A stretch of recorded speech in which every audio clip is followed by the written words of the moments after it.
And welcome to another episode. This is episode number 469. I'm not Mike Miller.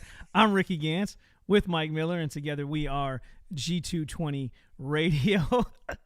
I was looking at you. I was trying to change the intro a little bit there, and it messed me up, Mike. But how we doing, man? I'm doing pretty good. Glad to have you back on the show. Everything seems to run smoother when you're here. Yeah, like technology-wise, but... Yeah, glad to be back. Nathaniel's not with us. He is preparing to go to the Super Bowl this week, so we want to keep him in prayer. He will be out there preaching with a bunch of brothers from Sports Fan Outreach International. So, again, if you think about it, keep them in prayer as they're out there proclaiming the gospel on the streets.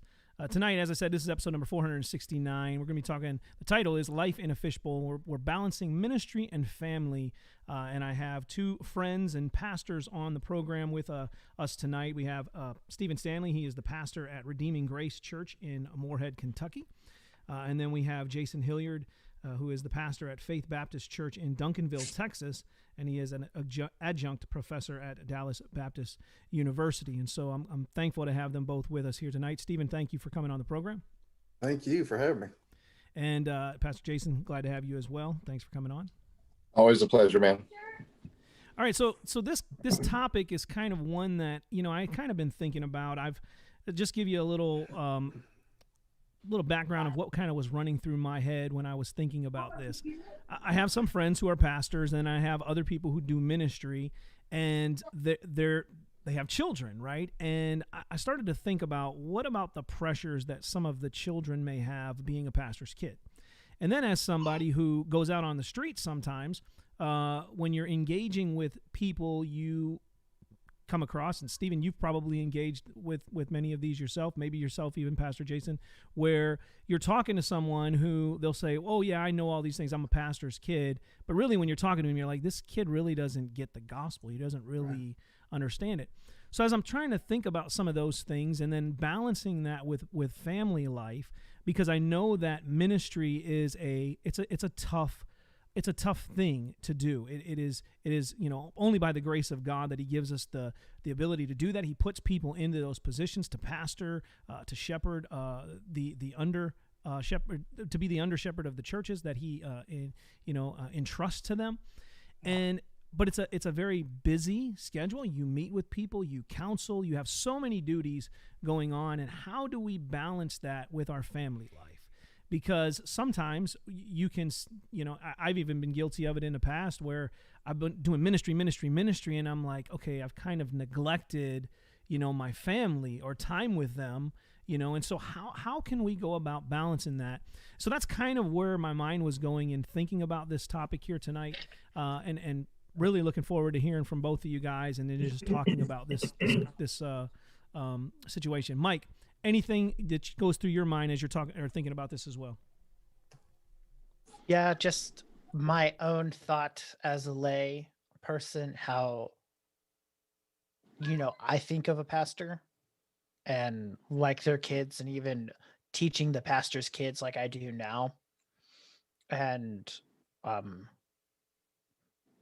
just kind of reforming the idea that I can't be setting them on some pedestal as if they're kind of holier because they're the pastor's kid. They're just as equally a sinner as my two. And so it's taken me some time to reframe that thought, because I think being a pastor, there is a certain honor given to that position. And maybe unintentionally, the kids are also held up to that same standard, which shouldn't always be, especially if they're not believers, because they're still sinners. Yeah. So that's basically kind of where we're coming from with this program here. Before we even get into discussing like some of the things that we've mentioned here, I want to let you guys go ahead and give your thoughts on this as a broad overview of this topic tonight. So we'll start with you, Pastor Stephen. Go ahead and tell us, when it comes to balancing family and ministry, an overview of it, and then we'll go to you, Pastor Jason, and then we'll kind of try to break that down throughout the program and see where it goes. Yeah. Well, again, thanks for having me on, guys. I really appreciate it. Yeah, it's a very important topic, as you know, that we can make an idol just about out of anything, including our own ministries. So it is extremely important. Just to put it in context, just a little bit about me, so you know where I'm coming from, because I think this question will be answered differently depending on the individual person in ministry and where they're at. So my situation is probably going to look different than Pastor Jason's or yours, Ricky, you know, as far as, you know, children and those kinds of things and home life. So, you know, I'm bivocational. So I am planting a church and pastoring a church, and I work between 40 and 60 hours a week as a nurse practitioner in surgery. So, you know, that takes obviously a lot of my time. Our services at church are, you know, traditional kind of Wednesday night Bible study, prayer meeting, and Sunday service, morning service, no evening service. So we don't have a whole lot of services as compared to maybe some other churches. So that's kind of my context. And my kids, again, how it's going to look different, I think, for, you know, and how we answer this question is, you know, like my kids are 17 and 18 now, you know, so I'm looking to get them out of the house pretty soon, and we're looking at colleges and things like that. So, you know, people with small children like yourself, and, you know, that I think that's going to look differently, and how much really time and attention you know, they kind of demand. So, but, you know, 1 Timothy 3, very clear that when it's talking about the minister, the elder, you know, it says that he must manage his own household well with all dignity, keeping his children submissive. For if anyone doesn't know how to manage his own household, how will he care for God's church? I mean, really,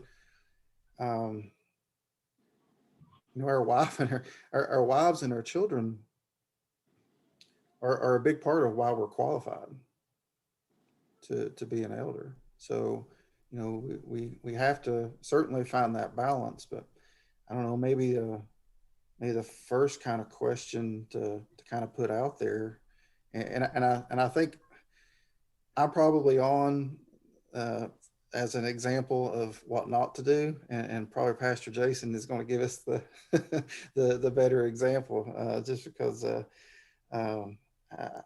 don't know how qualified I am to give advice on this. I'm very guilty of not finding that balance, even though it's always at the forefront of my mind. I'm always trying, but that's I guess a good question to put to you guys too, just for discussion, is how do you define balance, right? Is it X amount of hours per week family, X amount of hours per week ministry? Is it how many weeks per year? I mean, you know, I don't know, what do you guys think? How do you even, what do you call balance? What is balance, you know? Yeah, that's a really good question to kind of define what we're speaking of here. I think we'll go to Pastor Jason and let you kind of give your overview, and then maybe you could speak to balance, and we can kind of feed off of that. So I don't have two yet looking at college. Our oldest is 15, so she's good looking to drive soon. We've been dealing with all the paperwork, you know, that goes along with that. And then 13 years old, 9, fixing to be 10 years old, and then a 4-year-old. So a broad spectrum.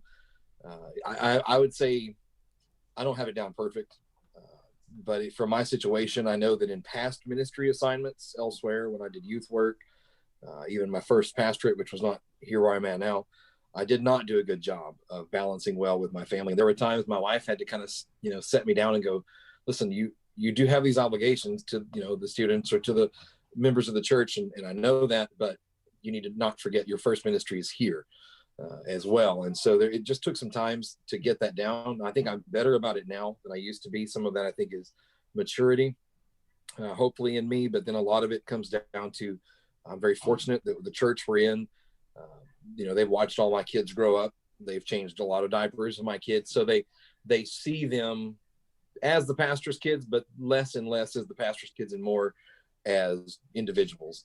and everything. And there's still that, that standard held up where they expect certain behaviors out of, the pastor's kids, or there's a need for volunteer work. Well, we're, automatically it's the pastor's kids. But I think for my context, I'm not bivocational. So I am full-time, although Pastor Stephen, I would say that, as well, that even a bivocational pastor, you're still full-time. There's really you may be part-time in pay and maybe obligations and hours, but you're still required to be on 24/7.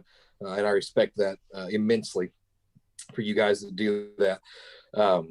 But even in doing that, you just have to, I think what I've learned in all these years is as far as defining it, you just have to set those boundaries with your church family, with your people there, to understand, I'm not going to sacrifice my children on the altar of ministry. So there are times when, I can't answer your phone call right now. If it's urgent, make sure you leave that in some sort of a message so I can get back to you. Otherwise, your question about what time the next thing starts or something is just going to have to wait, or your complaint about something I said Sunday is just going to have to wait because my kid has needs of me, be it a program or an activity or event or just spending time together. We don't want our kids, and I've seen it, and I'm sure all of you have too, to grow up jaded. If we can avoid it. Now, some of that may, just be the fallout of it in general, but we want to try to raise them in such a way where they see themselves as individuals who are a part of the body, assuming they're a believer, and who obviously need Christ if they're not.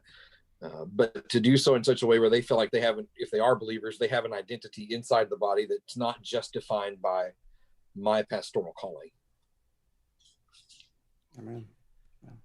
So as I'm thinking about what you were saying there, Jason, and the balancing, it's probably not a management of, I'm going to, like you were saying, Stephen, setting up like half of this amount of time is for the church, half this amount of, it's trying to figure out those things that, maybe that are important in your kids' lives or in your wife's life that you're going to be a part of. And when those things are going on, you maybe say, hey, while this is going on, I'm not going to be taking any calls or any meetings or any of this unless, and again, even that, I think we would have to understand in our families, because as you said, Pastor Stephen, are a big part of that ministry, that calling, have to understand and recognize if there's a death or there's something of serious urgency, that may then take that priority at the time.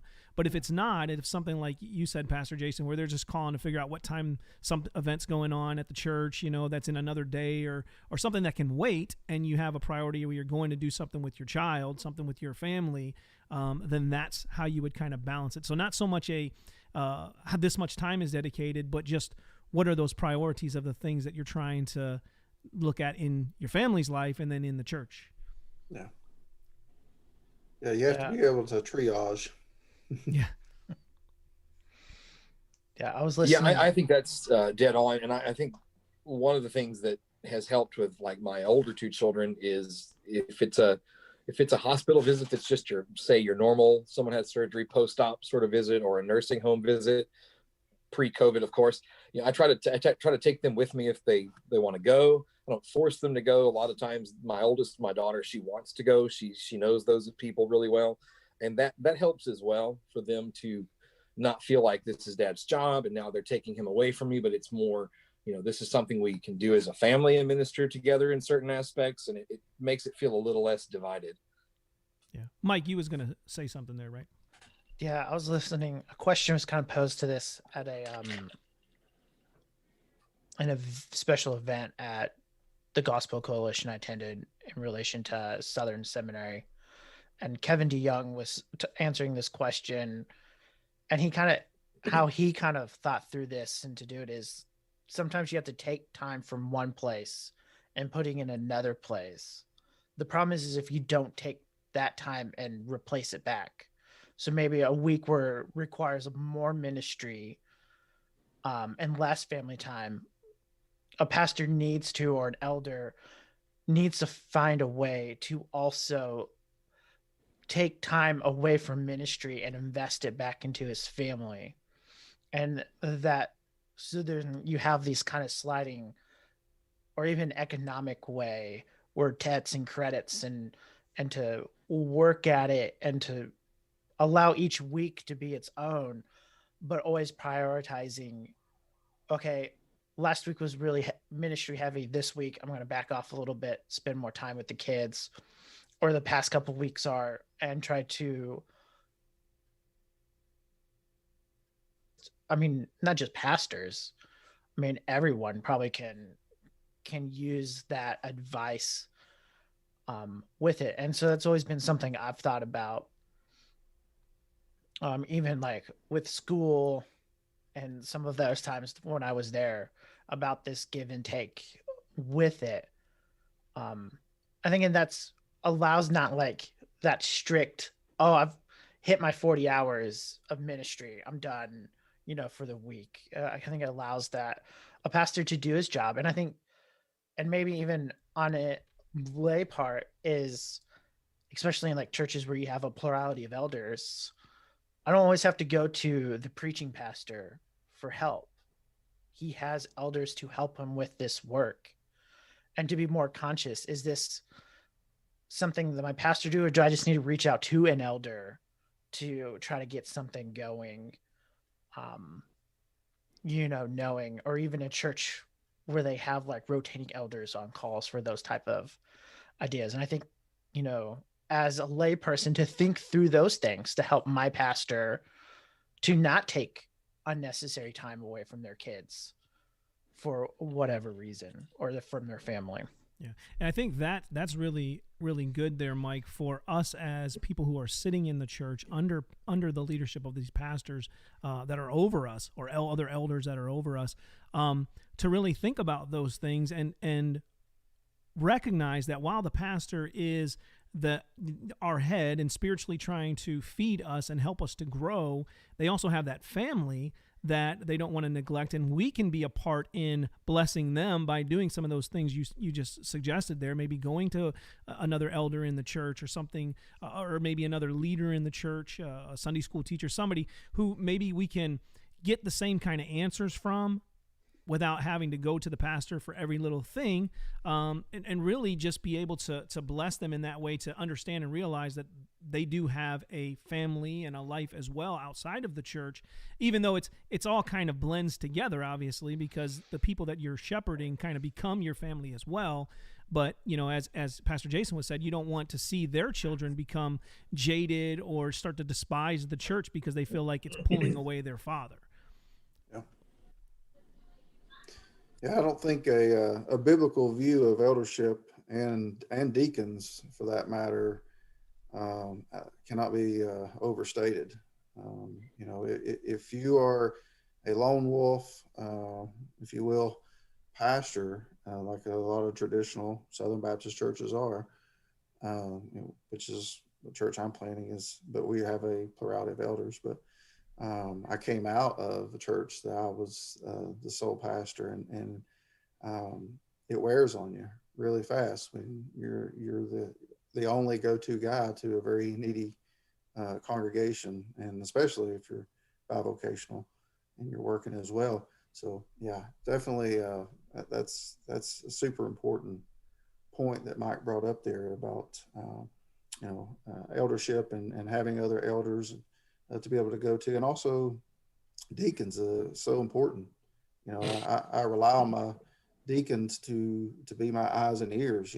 If there's a family in need, or there's something I might not be aware of, because I am trying to, if I'm not working and I'm not with family and I'm not with doing ministry, I mean those three things is the only thing I have time for, really. Then I need eyes and ears in the church too to be making me aware of those needs, and deacons are so important in that as well as servants. Yeah. Well, let's go here then, because Stephen, you had said about when we look at the qualification of an elder, and we see that it also mentions that that they are able to manage their household well. And then it speaks about their wives as well. How important, and we'll start with you here, Pastor Jason, is it to, and I don't know how long you've been in ministry, but to maybe sit down with your wife, and maybe your kids are too little at the time, but to really work through how taxing this will be on a family to do ministry. And obviously, as you said, Stephen, when you're coming into this, they're a part of that ministry too. So it's not, if your family's not on board with ministry, it's going to make it very difficult for that man to perform that duty, and ultimately, even if they're even qualified or, to be called to that, if their wife's not in support of that. So you probably have to try to have that conversation to make sure that there's that balance in the home where they know, especially the wife, knows of this, the fact that you may have to take that time to go do things and have those conversations. Jason, any thoughts on that or things you can add to that? So yeah, you're spot on, and what's been said so far is really been spot on from everyone. But yeah, you do have to sit down with your family, and specifically me. I'll sit down with my wife, and as the kids have gotten older and hit different stages in life, and ask her to just kind of help me make sure that the way that I'm leading, the way I'm spending time with them is that she's not perceiving some sort of a need that I'm not meeting with them, or anything that they might tell her that they're not willing to tell me. But when so I've been in ministry now total almost 20 years, just a little under 20 years, 10 years at this church that I'm at. And I am the, only pastor right now. It's a typical Southern Baptist church. Our music minister is a qualified young man, and I'm trying to work, to teach the congregation to see him also as a pastor, so that they start to get that idea of, it's not just the Jason that we need to call, or we can call other people, or we can call him and someone else, or whatever needs to happen. And I've been very fortunate that our deacons have really stepped up over the last few years to take some of that burden as well. But just to be able to sit down with them, in our first 2 years at this church, we lost 30 some odd members to death. There were literally weeks where I had 2 or 3 funeral visitations and 2 or 3 funerals just day after day after day. And I was gone a lot, driving to cemeteries that were way out in the middle of nowhere, being gone with families to greet other family coming in from out of town when they get the news of the loved one. And so our kids kind of got to watch our oldest 2 kids for sure. Our youngest 2 one wasn't here and one was still so little. But they got to see firsthand just how taxing it could be on me. And one of the things, one of the closest friends I've had in the church, a man named George, and he passed away from cancer a couple of years back or so. But he sat me down early on, and he told me, he said, you've been doing funeral after funeral after funeral, and I've yet to see you take a day off, other than the normal, 1 day a week or whatever that a pastor usually has out of the office. I said, well, we've got some plans to go on a trip, but I'm pushing it back because so-and-so is sick. This person's, seems like they may be close to going home to heaven, and this one over here and all this. And he said, it's never going to feel like a good time to take a vacation or a day off and just unplug from ministry per se, with the exception of the emergencies, obviously. He said, but you have to. You just have to. He said, it's never going to feel like a good time, so do it anyway. And sure enough, I went ahead and took the 2 weeks right after everything had kind of slowed down a little bit with some of the deaths. And on my way back from where I'd been, his mom passed away. And I thought to myself, oh my goodness, I should have been there. I knew she was near, not super near, but I kind of had a feeling. And he was the first one to call me, and he said, listen, I just want to call you to let you know it's happened, but don't you dare change your plans and come back early. Things aren't going to happen until next week anyway. So you just finish your trip. But I just wanted you to know it was okay and that what had taken place. And I think that, for more than anything, really helped me learn how to set some of those boundaries and limits. I mean, if a man's losing his mother and he's still able to extend grace to the pastor, then in my thinking, a lot of other folks should be able to do it as well. And that helped a great deal, just to get through a difficult time and also reconnect with my family, whom I hadn't really seen more than, in passing for a couple of weeks or better. Yeah. What about you, Pastor? Was you going to say something, Mike? Okay. What about you, Pastor Stephen, when it comes to, sitting down with your wife? Because obviously, I've known you for a long time. We've been on the streets together at the Derby we was talking about before the show. And you've came into pastoring now. It's been, I don't know how many, 4 years. Yeah. So, I mean, I'm sure you've had that, and your children were older at the time as well.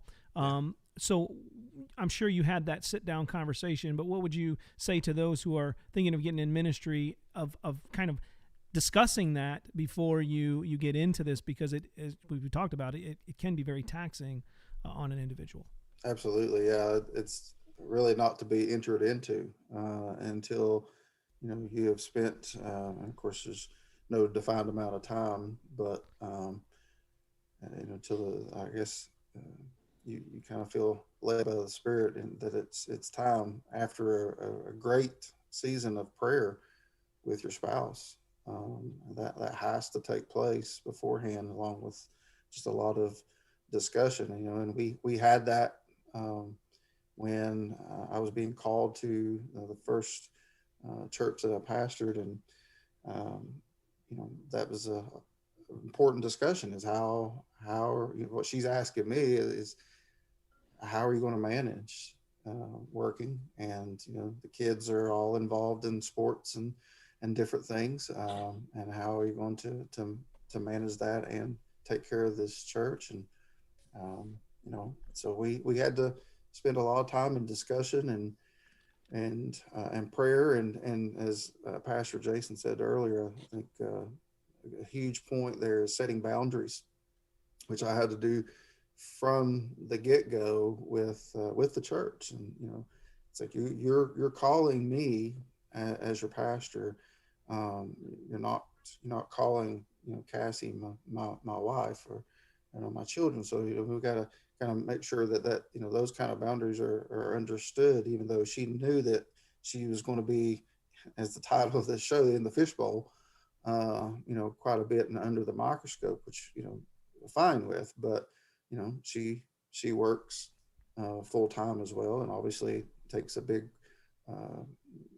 biggest, if not all, portion of taking care of the home and the kids and those kinds of things. So, but she knew that it was going to be a very tough and under the microscope, and the kids as well. So yeah, you unless you've spent a great season of prayer with your spouse about this, and the Lord has made it very clear, you don't do it, you don't go.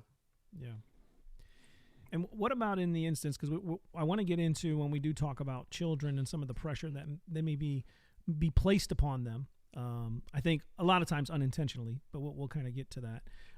But what about when, you are having a sermon there, Pastor Jason or Stephen, we were talking about, earlier, where you get some pushback from people within the church, and the wife may take the brunt of that, and they have to, how do you as a pastor go about handling a situation like that could be helpful for us that do ministry, not pastoring ministry, but other ministry that we may do, or other people who are looking to get into the pastorate, who feel called and led by the Lord to do so, to kind of comfort their spouse in that, maybe taking that because they're hearing these things that are going up against their husband. And I think just in the natural man wants to come out and make that defense, like, that's my husband and I'm going to defend him. But what do you what would you guys say about maybe giving some advice on how you do, or maybe ways that we all could learn from to comfort our wives in that situation that may arise? Yeah. So our kids are all in sports. They're all doing different types of activities, and most all of their sports have a rule where if you have a grievance against the coach or a referee or another player, another coach, whatever it is, another parent, you have to sit on it for 48 hours before you can go bring it to that official. And I've always just tried to, not intentionally, but do something somewhat similar, because there are times when someone will criticize something I've done, not so much out of sermon pushback, maybe other decisions, doing this, cutting this program, this sort of ministry thing, if changing a certain ministry to look a different way. And when that happens, sometimes my wife is the one that, why is he doing this, or what in the world, this kind of thing. And your initial reaction as the husband is to want to defend your wife, who's kind of gotten ambushed by a member where she may or may not even have had anything to do with whatever that decision is. And unless it's something that's super, super urgent, can't wait, I try even myself to give it some time to breathe, because I don't want to react to my church member as the husband. I want to react as their pastor and address the issue, and not call them up and go, now let me tell you something, you're not going to talk to her that way. Now I do include, when I do speak with them, I let them know, I was called to be your pastor, she was not. So if you have a question about what I've done, what I say, what I do, what I plan, don't plan, whatever, you bring it to me, not to her. You know, you don't make comments about me to her, and, you know, really not even compliments. Just bring it all to me, as for all your grievances, and let me deal with those. And again, it goes back to just how you have to set boundaries with your family in your church about what time is spent where. You have to set boundaries with what's okay to be said to your kids and your wife in the same way, because sometimes kids take the brunt of those comments, you know, too. And you want them to understand, listen, you don't need to step to daddy's defense. You don't, you know, I mean, I guess there might be a character assassination situation could arise where some immediate response was needed, but otherwise you don't have to step up and speak for dad. Dad can take care of it. You know, this comes with it. That's my battle to fight, not for you to have to worry about. Just know that people say things, everybody sins, and we're just going to keep showing them grace. Or at least that's typically my approach, or what I like it to be when I don't forget myself, you know. Yeah, I would just echo pretty much the same thing that Jason said. You know, my wife is a very sweet Southern girl, but, you know, there's a saying that you can take the girl out of Eastern Kentucky, but you can't get the Eastern Kentucky out of the girl. So sometimes, you know, things might be said that she would take offense to, and you know, she's this is ministry has been sanctifying for her as well. And that's a good way to say it. Yeah, that's it's a part of it, you know. It's taught her, all of us, but certainly taught her how to show grace to others, and even when they say things that might be hurtful. So, you know, that's all in the Lord's plan and sovereignty. It's those situations and things that he conforms us into the image of Christ. So you just got to keep that in mind, and always have to remind her and myself, you know, that when we're having these discussions, once we get home, and she's just expressing how she really feels at that moment, because maybe something was said about her husband, you know, and she expresses how she would like to react in the flesh, but not going to. And, you know, I just have to remind her and myself that, you know, what if Christ was to treat us the way that you want to treat that person?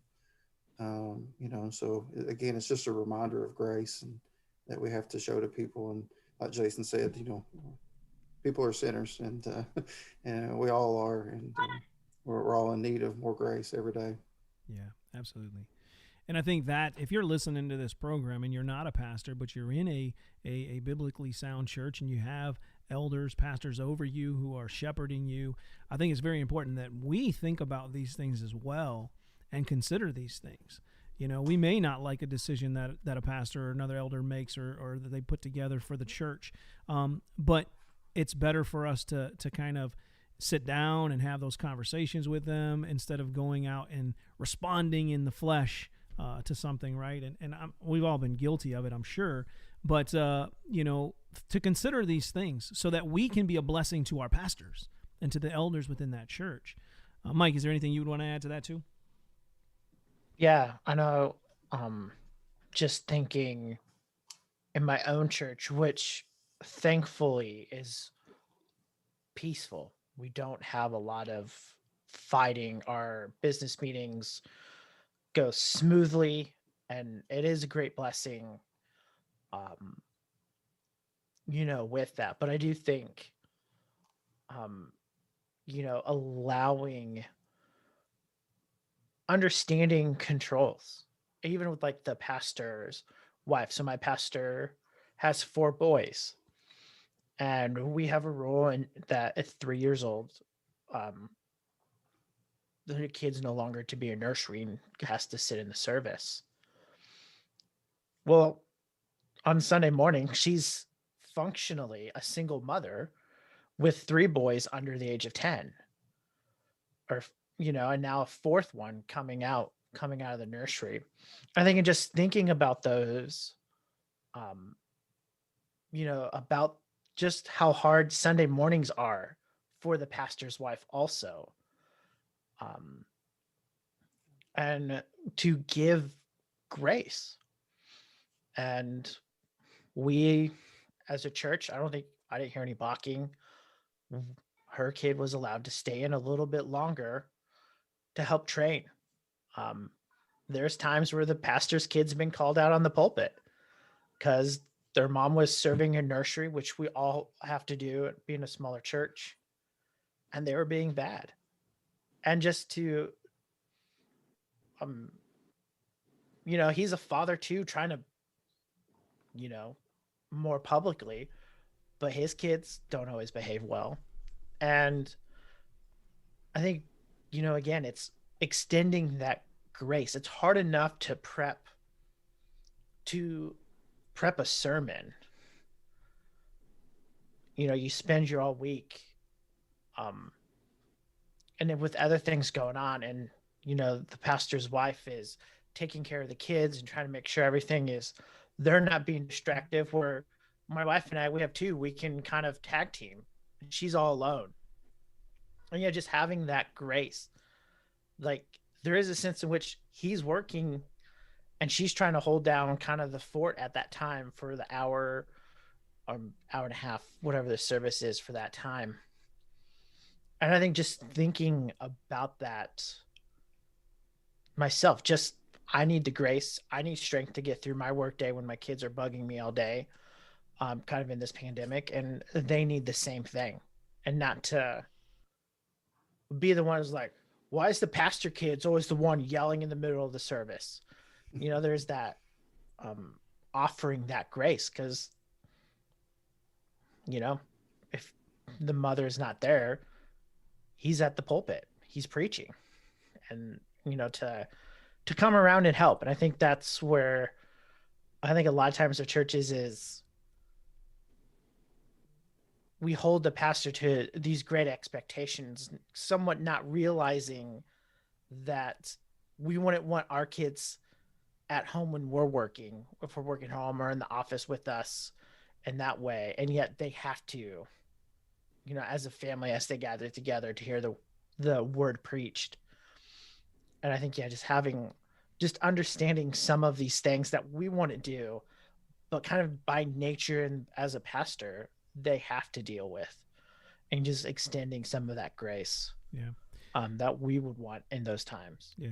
And that's a great way to transition, because I think when we look at the qualification, when having control of your children in the home, having that authority over them, sometimes I think people, again, I think unintentionally, maybe it's out of ignorance of the scripture, maybe they don't really understand that qualification that's laid upon someone who's called to that position.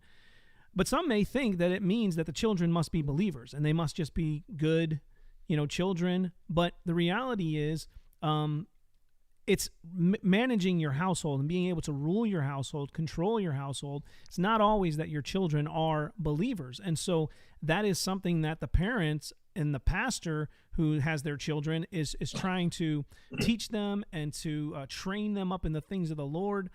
But we all sitting here know that salvation is of the Lord. And so while you're doing that, they may not come to the Lord at that time when they're a child. And so you're still trying to instill that in them, still have control of your house, but you also have to manage the fact that they're still children. They're unregenerate children at times. So moving into this kind of conversation now to children, let's start with how do you do that in ministry when you have an unbelieving child, to not in yourself put this expectation on them, but also to minister to them and realize the state that they're in, as well as not, because I've seen this happen where I've seen people, even pastors, who they want to think very highly that their children are saved. There's no evidence of fruit or anything in their life, but the child said a prayer, just like many lay people have done, where the child has said a prayer, they signed a card or whatever it may be, raised their hand in the Awana program, and therefore they're like, well, they said that prayer, they're a Christian, without maybe trying to, see how I can phrase this, training your child who may not be a believer, and also not giving a false sense of assurance to your child who may not be a believer. Yeah. So how do you go about balancing and dealing with that there, Pastor Jason? So Mike, I think, really set the good thing there. And that again is grace. As far as how we deal with our children, I have to not set the expectation on them, an unrealistic expectation. So just as we don't want, our churches to set unrealistic expectations on us, it's a constant task for me and even, the wife, to remember, these are my children. They are born sinful, and they do have to come to Christ. So, I try to, in that respect, deal with them as far as reacting to any sort of misbehavior or whatever in churches, in particularly, the same way that I would anybody else's kid. Oh, okay, it is what it is. It was a distraction maybe, or it was loud, or it was whatever it was, but or they ran in the sanctuary. I'm not going to grab my kid and be like, you're the pastor's kid, how dare you run in the sanctuary. I'll treat them the same way I would any other child. Just pull them aside and try to calmly explain why something like that might not be okay, or making particular noises that they know better. Because at the end of the day, part of the problem is, whereas everyone is watching, rightly so, to a certain degree, the pastor, and he is going to be held to a higher standard, and pastors are expected to live up to a different expectation to a certain degree. We're not infallible, of course. That doesn't follow over to the pastor's kids to say you have to be super Christians or less sinners than other people because you're the pastor's kids. So they require that same patient, grace-filled discipleship that anybody else is going to require. And I'm not saying that I hit that mark perfect with our kids every time. I'm sure I don't. I'm sure if there's something that happens that, embarrasses me, that it's a struggle within me to not let that boil over. I want to try to react to them with the discipline needed for whatever they did, and not overreact out of the embarrassment or whatever that it might have caused me, because I also don't want them to grow up thinking that they can do something to embarrass dad, especially not in those scenarios. And you touched on the whole, the pastor's kids and the sinner's prayer. Of course, I thoroughly reject the sinner's prayer as it usually is understood. But we set a good benchmark in our church. There was a practice there at one point of when a child was baptized at any age, they were automatically a member of the church. I stopped that when I got there. The first child to come to a saving knowledge of Christ or make a profession of such under my time there was my oldest daughter, and she was about 10 years old when she expressed that desire and prayed and what have you. And she said, when do I get baptized? And I said, well, we're going to wait till you're about 12, 13 years old. Let's give it some time. And then I'll talk to your Sunday school teachers, and your mother and I will talk and pray, and we'll talk to some other folks in the church that interact with you on a discipleship basis. And if they see fruit and we see fruit and we feel like what you're doing right now is genuine, then we'll go ahead, and work you towards baptism. But you should just know that if you are saved, that baptism not having it or having it doesn't change that status. So don't go forward thinking, oh, I'm not really saved because I haven't been dunked yet, And so just trying to not to urge them into the kingdom without shoving them into the kingdom, if you will. Yeah. Amen. Anything you would add there, Pastor Stephen? Well, I think, in regards to children, I think why this is, such a important topic really even to be talking about, because, they are more so under the microscope some, and a lot of people see that why is the pastor's kids the worst kids in the church and the most disruptive and so on, and again, this is why this is important to talk about balance, because oftentimes what's probably happened, not saying that every kid acts up, but what I've witnessed personally in some other pastors that I've known is their kids have gone wayward, and but they were completely focused upon their ministry. They were completely focused upon taking care of the church, and they were completely they were preaching the gospel in the pulpit, but they were not preaching it at home. and I don't know what their home life is like. Maybe they were living differently in front of their children as than they did in front of their church. I don't know, but that's a huge danger in all this, is making an idol out of your ministry, not finding that balance, and discipling your children, right? Shepherding your children. Just because not at the hospital visiting someone from church, or I'm not teaching Bible study on Wednesday night, doesn't mean I stop being a pastor. If you're a pastor, you never stop being a pastor. You're 24/7, and your first ministry is in the home. And so if you're not pastoring your own and discipling your own children and your wife, then you're failing.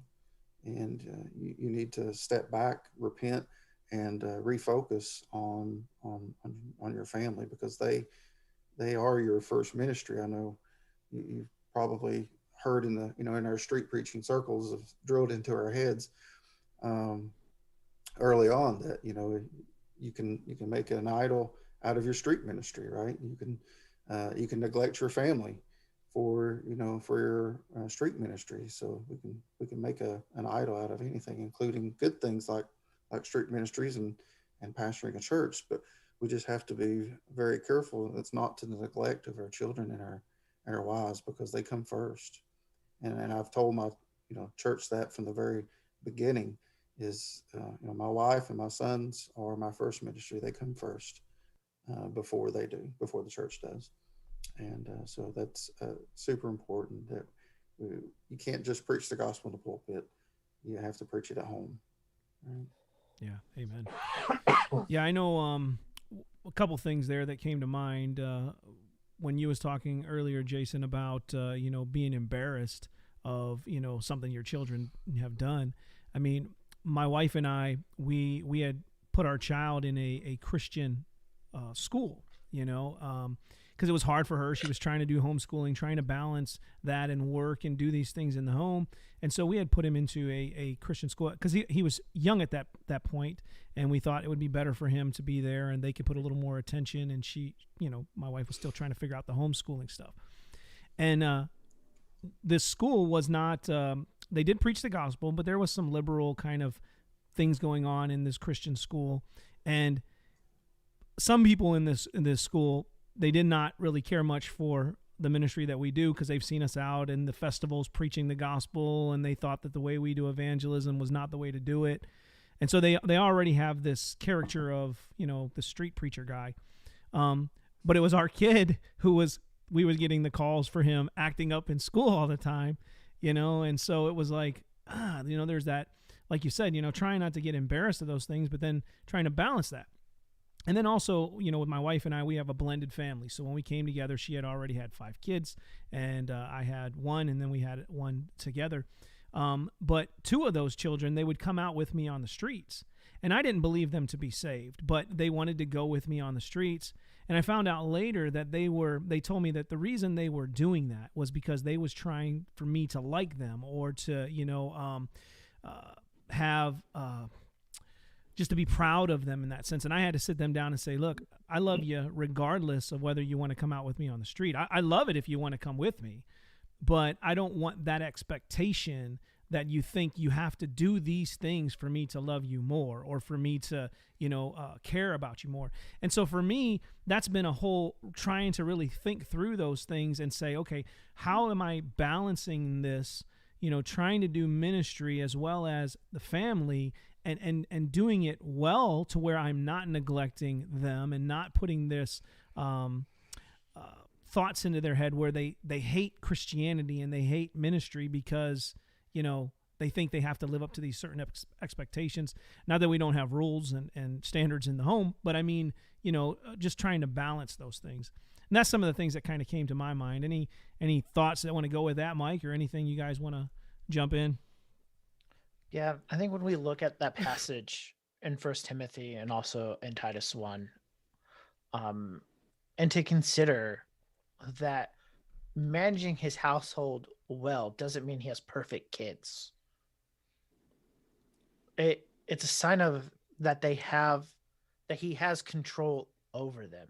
They're still going to misbehave. They're still going to do it. But is he parenting them?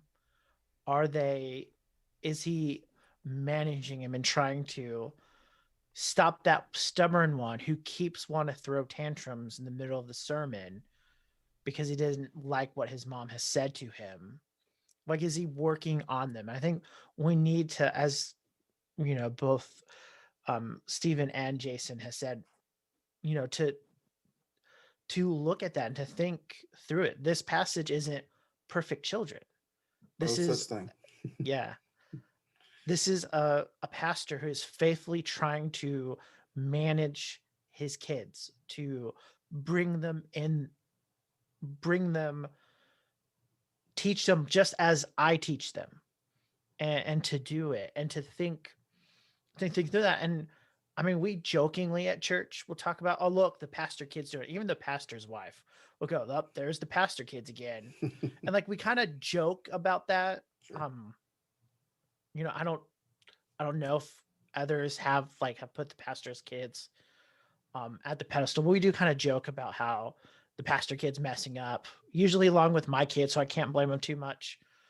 And to think, to have that grasp, this is a fallen man trying to lead a fallen family as best as he can.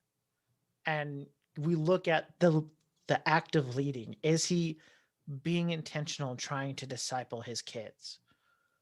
Will they become a Christian? We'll see when God works. But is he raising his kids up in the fear and admiration of the Lord?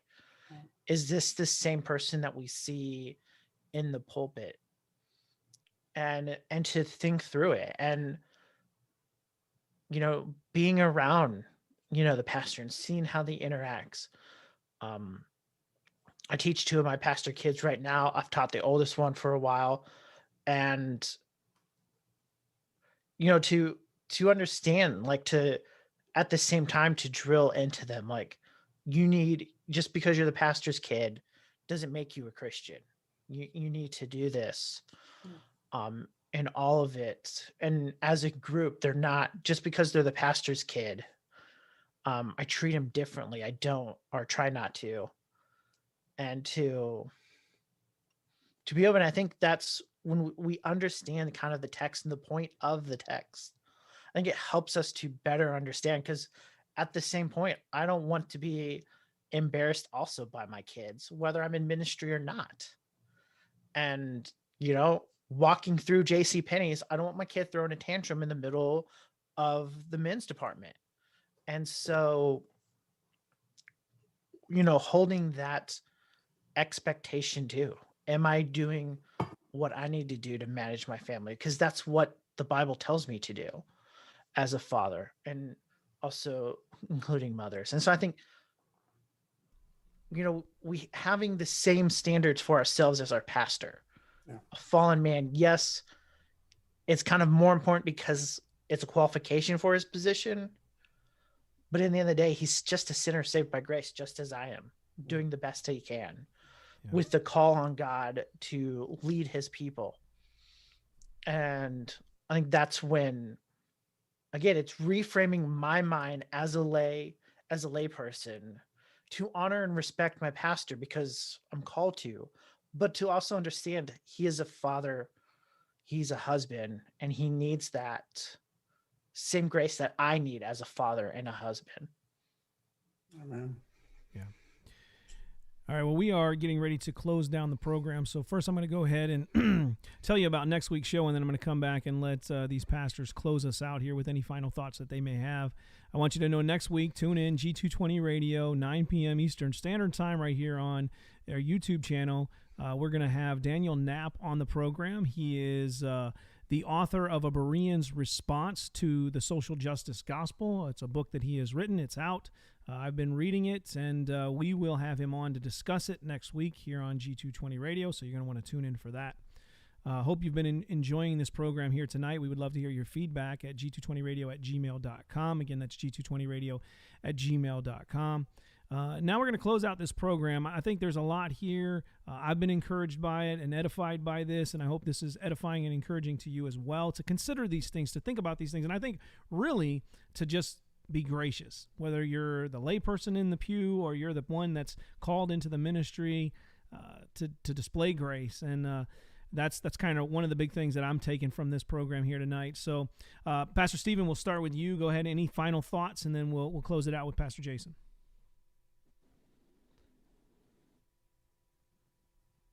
Five, look carefully then how you walk, not as unwise, but as wise, making the best use of time, because the days are evil. And I think we all need that reminder that we need to find that balance, and it's going to look different for every single one of us here and everybody else in any form of ministry, depending on your situation, your context. So really it's just figuring that out for yourself, but always being aware that we need to make the best use of our time, because that's all we have on this earth, and we need to use every minute of it in glorifying our God and Savior.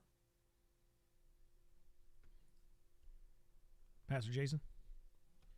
Yeah, I echo that sentiment, and I think in closing thought, helpful for lay people, for pastors, is just to remember that the pastor is the under shepherd, but the wife and children, they're a part of that congregation, the same as anyone else, and we ought to be careful to pray for them, just as you would want them praying for you. If you've got a pastor who's their children are seeming unruly, or they maybe even seem like they're going wayward, go to your pastor or to his wife and find out how you can come alongside and help sharpen them as well, and help them disciple that child, because it's tearing the pastor and his wife apart if something like that's going on, especially in a wayward situation, and they're going to have to go it alone if no one takes that time to come up, and they may feel like they're having to go it alone. So just if you notice that sort of thing going on, try to just be conscious to go up to them and find ways that you can maybe pray for them more, or help with a discipleship need, or whatever it may be, just to try to, I think someone already said this, I think Mike said it, or maybe Pastor Stephen, whatever expectation you have that you want your pastor to have towards you, or that you have towards your own children, try to have that same thought towards him and his family. And if we come together like that, and we're the body of Christ, and we're trying to all approach it with humility and love, then it should work out one way or the other. Amen. Well, I really do appreciate having you brothers on. You guys have been on in the past, and I appreciate both of you, appreciate the ministries that you have, that the Lord has given to you, and we will continue to pray for both of you. And again, thank you for coming on to G220 Radio tonight. That's been the program tonight. Again, tune in next week. Until then, God bless and good night.